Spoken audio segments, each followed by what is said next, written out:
Thank you, Ravi, for that. Makes my job, I don't know if I would want to say that makes my job easier or tougher, because some of my slides are exactly opposite of what you mentioned. So we can have a debate on that after this.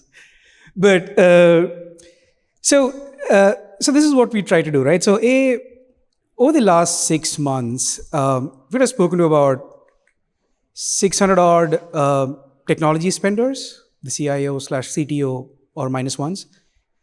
We have spoken to about 150 or 200 odd tech services CEOs, similar number of private equities who invest in this space. What we did was we kind of took up all those MOMs. It's now very easy. I don't need to have an army of analysts. Took up all those MOMs, put it on the GPT, asked it to synthesize. And basis that, what we said is, let's try and create a snapshot of what a tech services company would look like in 2030. Because almost every conversation in the last 1 year has been about AI. At least 30% of the conversation has been about AI. So let's start with the first question that everybody has, right? And that's about the demand. Is the demand going to sustain? As Ravi mentioned, there's going to be incredible productivity improvement. So the first question that everyone asks is, hey, do the CIOs or CTOs, would they end up continuing to spend as much money as they do today? Out of these 600 odd folks that we spoke about, 93% of them mentioned that their technology spending is going to continue the same pattern that it has continued. None of them said that their CFOs are pushing them to kind of reduce their spends. None of them said their budgets are being cut or anything. So, from that perspective, it looks safe. But where is the money being spent, right? When you're looking at this, from a run perspective, and just divide into two spaces, right? One is run, and the other is in the change side of things. While there's productivity improvement on the run side of things, there's also there's incredible amount of tech debt that most of these enterprises are running, and Ravi alluded to that as well. So that's exactly where a lot more. So engagements are getting shorter, but more and more engagements are getting executed. So that's one part of where money is getting spent. The second part is even the change that the enterprises need to kind of run, that needs to be funded. And that's going to come from changing that portion, right? It's going to reducing the run costs, using FinOps, using AIOps, and other areas. The other aspect on the change aspect, right? And this is where most of the newer deals are getting won. And I'm sure most of you are winning deals on the data side of things. There's incredible amount of data estate plumbing that enterprises need. That's where a lot of money is getting spent.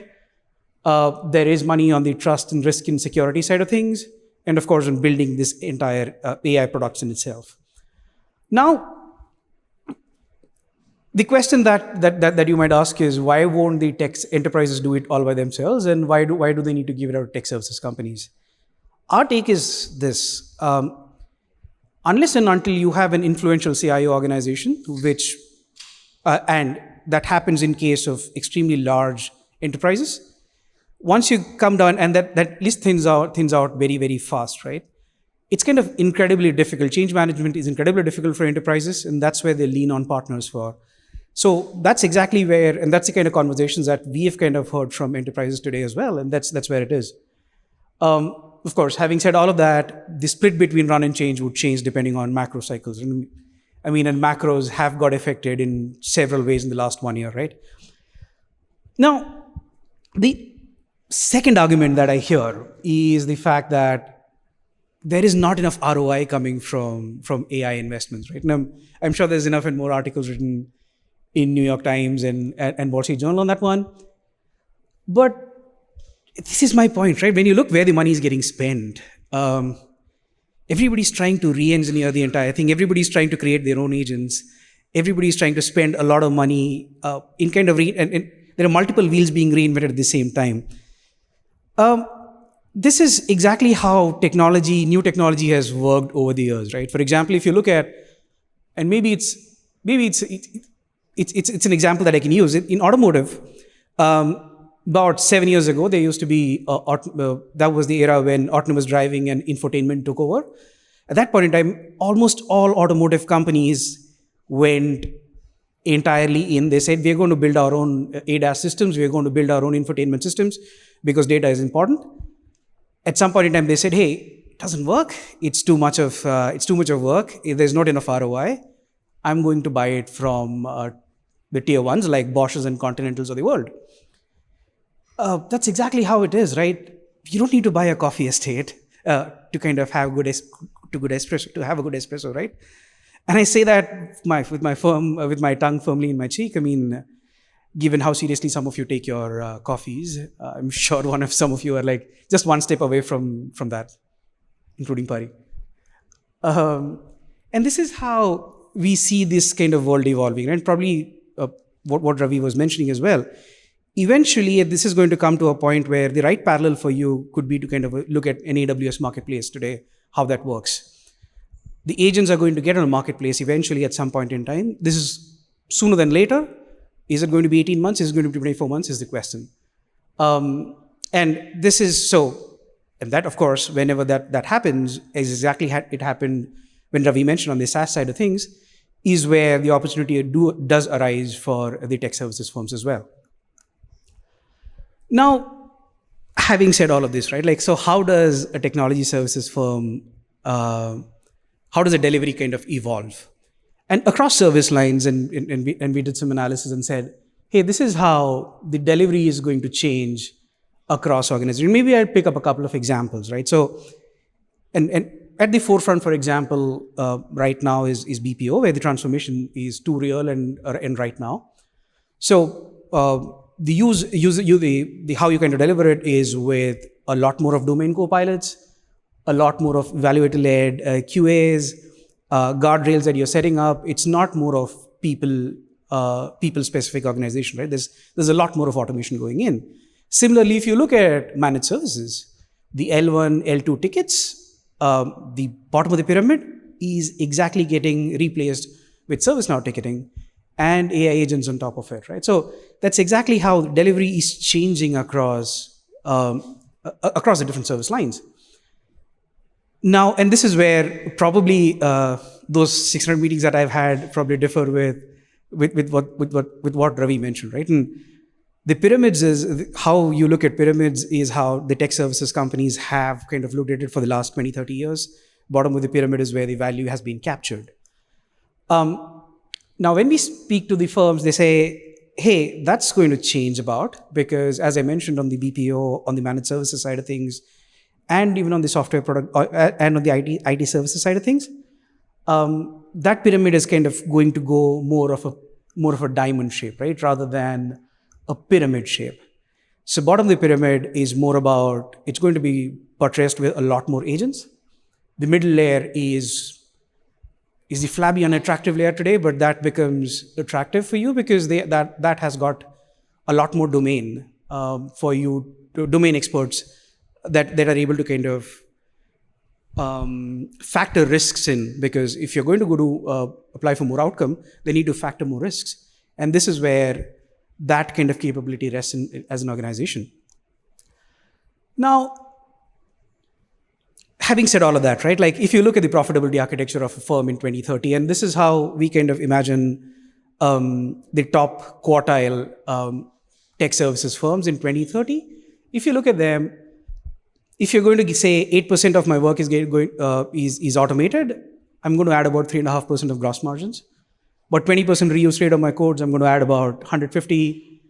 And similarly on subscriptions that are going to happen on already reused code, that's going to charge it, give me 75% gross margins. I'm going to add about another 2% out there. And this is factoring into the fact that, hey, there has been value that has been shared with the customer. We have assumed a number of saying about 10 to 12% is shared with the codes, with the tools themselves. The parallel that we took was, for example, the cloud companies. That's exactly how much of the value that they kind of capture.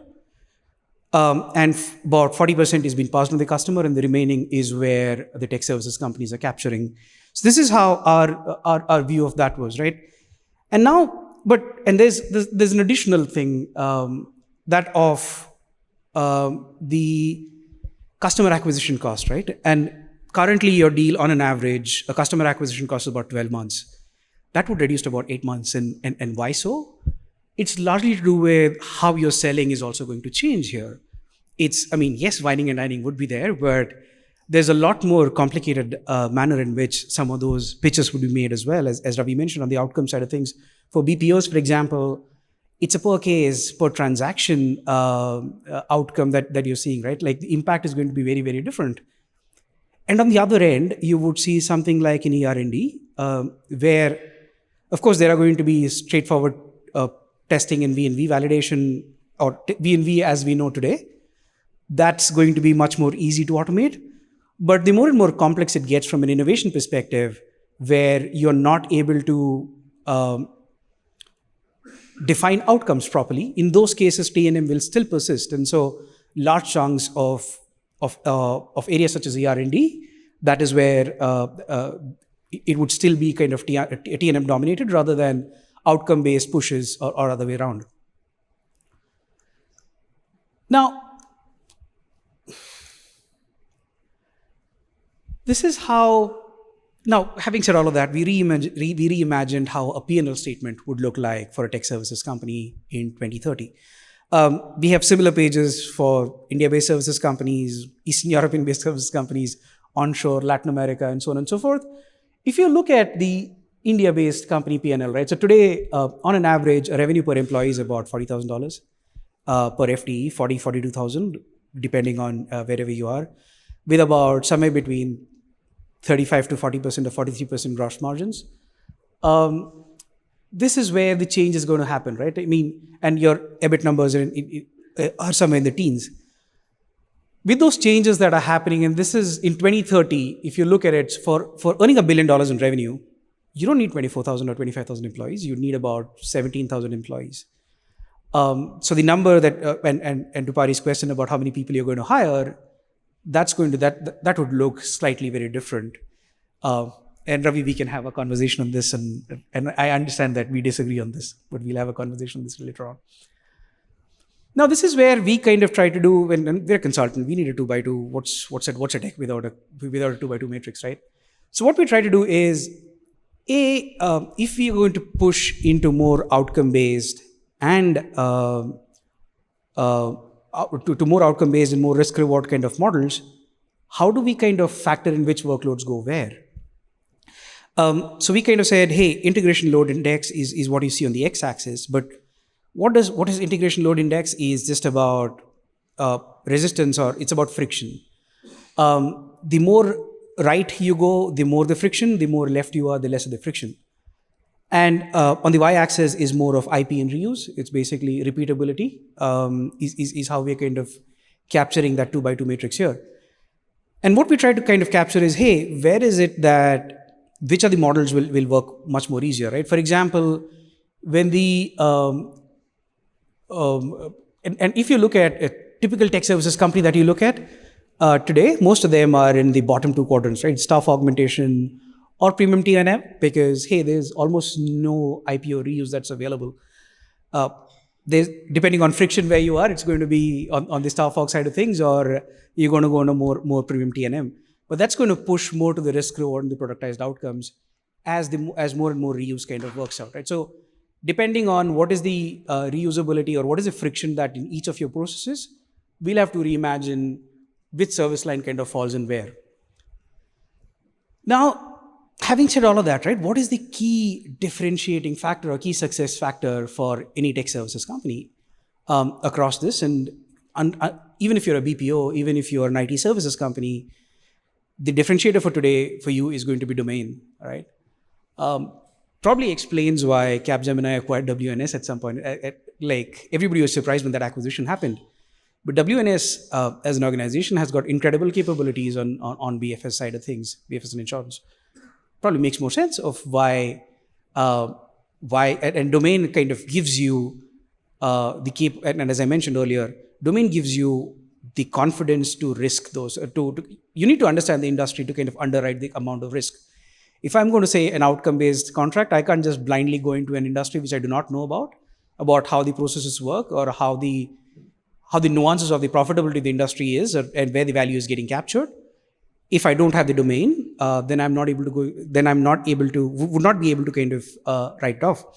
So that becomes very, very important when you look as a tech services company today. Now, if this gets you thinking, where are we heading from here, and how do we kind of look at as a tech services company? Is it a step? I mean, I wouldn't say that it's a snap and you are there, right? It's a step function, and how you kind of look at it is a four stage. I mean, we've tried to kind of give it four stages. We'd say create is more about you define your baseline KPIs. It's more of consulting. It's more of you understand, you frame the outcomes, how it would look like. It comes with a lot more consulting, a lot more domain expertise. The second stage is more on the prove side of things, where it's more of the technical excellence, right? You need to assemble prototypes, you need to have evaluators, you need to establish the variance. Third part, on the capture side of things, is more commercial in nature. This is where you start to design the pricing, right? Because pricing would be a hybrid of what the outcome is and what is the gain share that you're getting from this particular deal, right? And of course, at the end is going to be on the scale side of things, right? Hey, enterprise level scaling for each of these areas. So now, if I look at the transformation checklist or a change management playbook, consultant again, so you need something that rhymes. So we call it 6R. On a reportfolio side of things, you have to first kind of look at your offerings, how the automation, how you can automate your offerings. On the reskill side of things, kind of draw an AI map for your talent. You need to look at the talent, how you're going to map them out, how they're going to scale themselves for whatever is to come tomorrow. Remix side of things is more of looking at the pyramid and saying you need to kind of ensure that your talent is getting utilized at the right place, the right domains. Re-architect is more on the tool chain side of things, because that's going to be incredibly different. On each and every area that I mentioned for BPO, the tool chain is going to be exactly different as compared to what it's going to be for any of the platform-driven work streams, or it's going to be for your plain vanilla ADM. And more importantly, on the migrate side, on the pricing side of things as well, you're going to migrate contracts to outcomes, especially when it comes up for renewals. Such kind of conversations, I'm sure it's already happening before the customer pushes you to do it. It's always good for you to kind of have a look at it by yourself. And more importantly, we are still people businesses. We need to reassure folks about what is happening. We need to be transparent about what we're doing as an organization today. So, what next if you are a CEO, right? I mean, you need to establish a change management office if you already do not have. That is a lot more, that's exactly what we need to start with. You have to mandate outcome pricing for any of the new run-based contracts that you're doing, at least a percentage of it. Reskilling, you have to publish an AI skills map, kind of tie the compensation to it. You have to create an offer factory. That's going to change. I mean, the current offerings that you have on any of your websites would become irrelevant sooner than later. So you need to figure out, that's an offer factory that keeps on churning about how that's going to look like, and for each of the use cases. It's going to be a lot. It has to be repeatable. It can't, but it's definitely not bespoke as well. And half of us in the room here are investors in the tech services ecosystem, right? So how are you supposed to look at this? I mean, this is an incredibly transformation-driven. I think how we look at the next 5 years is incredible era of transformation. So if you are a private equity today, you need to have first kind of build what's a North Star that you're kind of looking towards, right? If you're going to acquire a firm, what are the typical characteristics that you're looking at a tech services firm? You're definitely not going to get a perfect firm, but this is what I need to build towards. Second, if you're looking at investing in a company, you need to look at the management team, how open they are to change management, how open they are to any kind of change that is to come. Your diligence processes. I mean, the number of diligence that I've been part of, the amount of focus that we put on the revenues that are coming from the top 10 or 15 customers is incredibly high. I have a bone to pick with that. You're never going to find what you're looking for if you're looking at the top 10. There are top 10 for some reason. Dead bodies are never hidden on the first page of a Google search.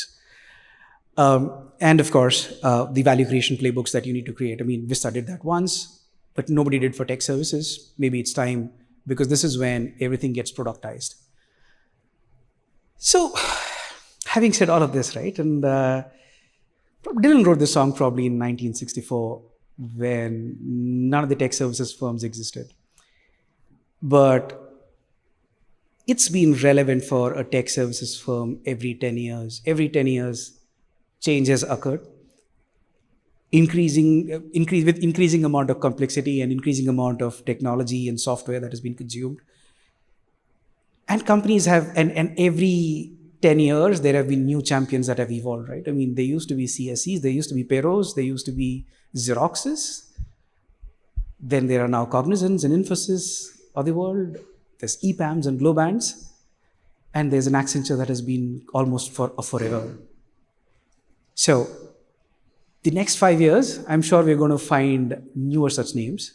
There are going to be more of you that are going to thrive along. But the times, they're changing. Thank you so much.